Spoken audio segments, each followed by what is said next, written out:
1982년 2월 5일 대한민국의 아름다운 섬 제주도 상공에서 믿을 수 없는 비극이 일어났습니다.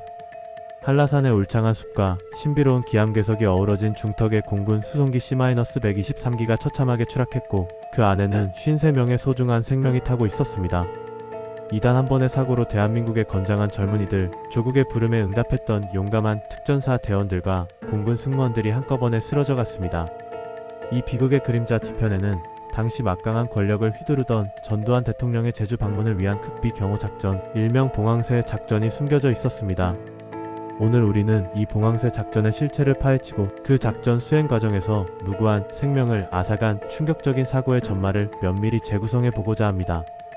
또한 이 사고를 둘러싼 정권의 조직적인 은폐와 왜곡 시도, 그리고 수십 년간 이어진 유가족들의 피 맺힌 진실 규명 노력을 추적하며 대한민국의 아픈 역사 한 페이지를 깊이 있게 조명할 것입니다. 1982년 벽두, 대한민국은 오공화국 전두환 정권의 강력한 통치와 엄격한 통제 아래 놓여 있었습니다. 당시 전두환 대통령은 국민들에게 강력한 지도자상을 각인시키며 권력 기반을 다지고자 했고, 지방 시찰 및 주요 행사 참석을 통해 정권의 안정성과 위험을 과시하려 했습니다. 그해 2월 6일 전두환 대통령은 제주의 발전을 상징하는 중요한 행사 중 하나인 제주국 제공항 활주로 준공식에 참석하고, 이어서 제주도 일대의 주요 시설을 방문하는 연도 순시 일정을 계획하고 있었습니다. 대통령의 안전 확보는 당시 최고 권력층에게 있어서 국가 안보만큼이나 중요한 최우선 과제였으며, 대통령의 신변을 보호하기 위한 경호 작전은 그 어느 때보다 철저하게 준비되었습니다. 이 작전은 봉황새 1호 작전이라는 은밀한 작전명으로 명명되었습니다. 여기서 봉황이라는 상징은 청와대를 의미하며 동시에 국가의 최고 통수권자인 대통령 자신을 나타내는 것이었습니다. 봉황새 작전은 단순한 경호 임무를 넘어 대통령의 안전을 최우선으로 확보하기 위한 군사 작전의 성격을 띠고 있었습니다. 이 작전의 핵심 임무를 맡은 부대는 당시 대한민국 육군 내에서 최고의 정예 부대로 손꼽히던 특전사령부 예하 707 특임대대였습니다. 이들은 대테러 작전 및 특수임무 수행에 특화된 정예 중의 정예 요원들로 구성되어 있었으며, 고도의 훈련을 통해 어떠한 위기 상황에서도 대통령의 안전을 확보할 수 있는 능력을 갖춘 것으로 평가받았습니다. 이들은 대통령의 근접 경호 임무를 수행하고 만일의 사태에 대비한 비상 상황 대응 태세를 갖추기 위해 대통령 방문에 앞서 사전에 제주도에 파견될 예정이었습니다. 707 특임대대 소속 대원 47명과 이들을 제주도로 안전하게 수송할 공군 소속 C-123 수송기 승무원 6명, 총 53명의 정예요원들이 1982년 2월 5일 대한민국의 수도 서울 근교에 위치한 경기도 성남 서울공항에 집결했습니다.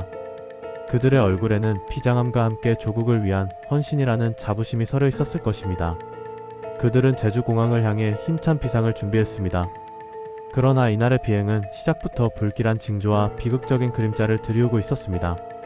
당시 한반도 상공, 특히 제주도와 성남 일대에는 전례 없는 기록적인 폭설이 내리고 있었으며, 기상 상황은 비행이 사실상 불가능할 정도로 최악의 상태로 악화되어 있었습니다.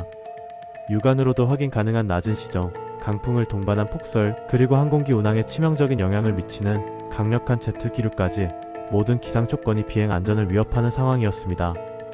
공군 관계자들은 이러한 악조건을 수차례 상부에 보고하며 비행 중단을 건의했습니다. 그들은 규정상으로도 그리고 상식적으로도 이루기 불가능함을 명확히 밝혔습니다. 하지만 상부에서는 안되면 되게 하라는 식의 무리하고 비합리적인 지시를 내리며 비행 강행을 명령했습니다. 안전을 최우선으로 삼아야 할 군작전, 특히 인명과 직결되는 항공기 운항에서 오직 대통령의 일정만을 위해 기본적인 안전수칙과 전문가의 경고마저 무시되었던 것입니다. 이것은 단순한 판단 착오를 넘어선 권력의 오만함과 불통이 초래한 참사의 서곡이었습니다.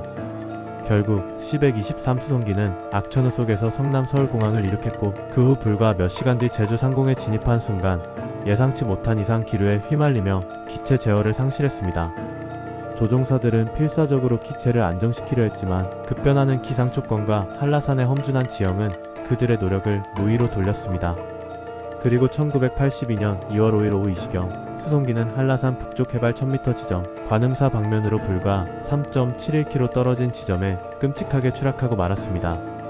이 사고로 탑승했던 특전사 대원 47명과 공군 승무원 6명, 총 53명 전원이 그 자리에서 사망했습니다.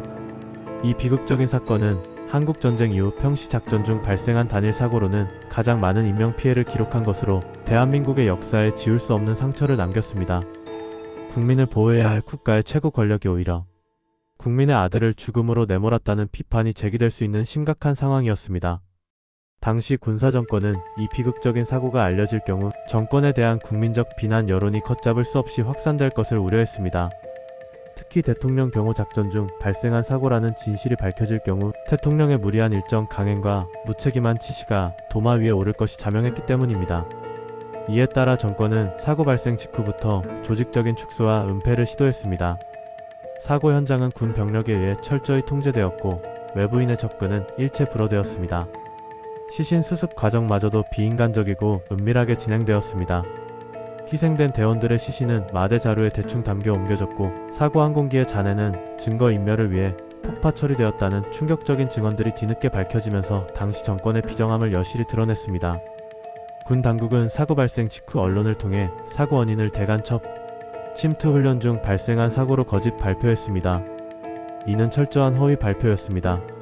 대통령 경호라는 실제 작전 목적을 은폐하고 국가 안보와 직결된 훈련 중의 불의의 사고로 위장하여 국민적 의혹을 잠재우고 정권의 책임을 회피하려 한 것입니다. 당시 언론 또한 군사정권의 강력한 통제와 검열 아래 있었기 때문에 사고와 관련된 진실 보도는 찾아볼 수 없었습니다. 언론인들은 이 사건에 대해 일체 보도할 수 없었으며 사고 현장을 취재하려던 기자들의 필름은 현장에서 압수되었고 사고를 목격한 지역 주민이나 현장에 투입된 경찰관들에게는 발설 금지가 강요되었습니다. 진실은 철저히 묻히고 왜곡되었으며 국민들은 희생된 영웅들이 왜 그리고 어떻게 죽었는지조차 제대로 알 수 없었습니다. 제주 충원비에 새겨진 비문은 이러한 은폐와 왜곡의 상징과도 같았습니다. 오랜 세월 동안 충원비에는 대침투 작전 훈련 중 순직한 영령들을 기린다는 내용이 새겨져 있었습니다. 이 문구는 사고의 본질을 왜곡하고 은폐하려는 정권의 의도를 명확히 보여주는 것이었습니다. 그러나 유가족들의 끊임없는 노력과 진실 규명 요구, 그리고 민주화 이후 밝혀진 여러 증언과 자료들을 토대로 마침내 2015년의 비문은 대통령 경호 작전 중 순직이라는 진실된 내용으로 수정될 수 있었습니다. 비록 오랜 시간이 걸렸지만 왜곡된 역사의 한 페이지가 바로잡히는 순간이었습니다. 사고 이후 사랑하는 아들과 남편, 형제를 잃은 희생자, 유가족들은 깊은 슬픔과 분노 속에서도 진실을 찾기 위한 지난한 싸움을 시작했습니다. 이들은 25유족회를 결성하여 사고 원인 규명과 책임자 처벌을 끊임없이 요구하며 고통스러운 시간 속에서도 끈질기게 진실을 추적했습니다. 당시 군 당국의 미흡하고 무책임한 사고 수습은 유가족들에게 또 다른 상처를 안겼습니다. 유해조차 제대로 수습되지 않은 상황에서 유족들은 직접 사고 현장인 한라산 중턱을 헤매며 훼손된 유해 조각들을 찾아야만 했습니다.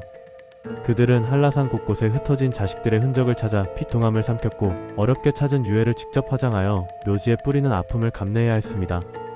이 과정은 그들의 슬픔을 더욱 깊게 만들었으며 국가에 대한 불신을 키웠습니다. 1989년 유족들은 마침내 전두환 전 대통령과 당시 특전사령관이었던 박희도 등을 살인 혐의로 고소하기에 이릅니다. 이는 단순한 고소를 넘어 권력의 횡포에 맞서 진실을 밝히려는 유가족들의 비장한 투쟁이었습니다. 그러나 당시 사법당국은 증거 불충분과 공소권 없음 등을 이유로 사건을 흐지부지 종결시켰고 유가족들의 피맺힌 절규는 끝내 외면당했습니다. 책임자 처벌은 이루어지지 않았고 진실의 문은 다시 한번 굳게 닫히는 듯 했습니다. 법적인 해결이 좌절되면서 유가족들의 고통은 더욱 심화되었습니다. 사고 지점 인근에는 희생된 대원들을 추모하기 위한 충성공원이 조성되고 추모비가 세워져 매년 추모 행사가 거행되고 있습니다. 비극적인 사고가 발생한 지 40년이 훌쩍 넘었지만 유가족들의 가슴 속에 묻힌 슬픔과 아픔은 여전히 현재 진행형입니다.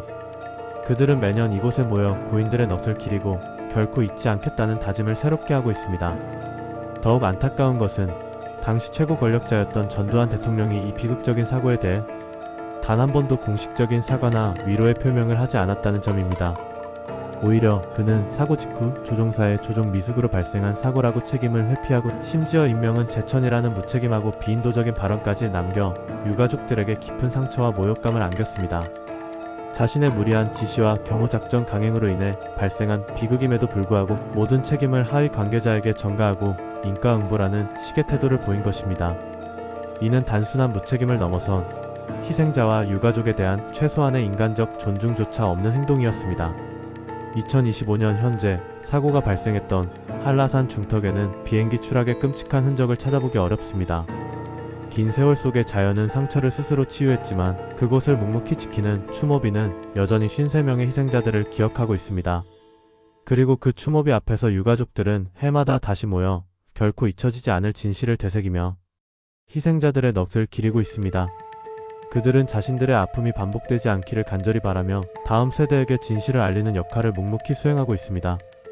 봉황새 작전 사고는 단순한 비행기 추락 사고가 아닙니다. 그것은 권력의 오만함과 불통, 그리고 무리한 지시가 어떻게 무고한 생명을 앗아가고 비극적인 결과를 초래할 수 있는지, 그리고 진실이 어떻게 조직적으로 은폐되고 왜곡될 수 있는지를 적나라하게 보여주는 대한민국의 아픈 역사적 교훈입니다. 이 비극적인 사건을 통해 우리는 다시 한번 생명의 존엄성과 안전의 중요성, 그리고 진실의 가치를 깊이 되새겨야 할 것입니다. 권력은 항상 국민을 위해 존재해야 하며 그 어떤 상황에서도 생명의 가치보다 우선될 수 없다는 준엄한 사실을 봉황새 작전은 우리에게 일깨워주고 있습니다. 영원히 잊혀지지 않을 53인의 희생자들의 넋을 기리며 오늘날에도 여전히 회자되는 봉황새 작전의 진실을 통해 우리는 무엇을 배우고 앞으로 나아가야 할지 깊이 성찰해야 합니다. 또한 이러한 비극이 다시는 반복되지 않도록 역사에서 교훈을 얻고 안전과 인명을 최우선으로 하는 사회를 만들기 위한 끊임없는 노력을 경주해야 할 것입니다. 이들의 희생이 헛되지 않도록 우리는 이 역사를 기억하고 미래를 위한 거울로 삼아야 할 것입니다. 이 이야기는 과거의 비극이지만 동시에 현재와 미래에도 깊은 메시지를 던지고 있습니다. 이제 우리는 새 시대를 맞이하여 국가가 책임지는 모습을 보고자 합니다.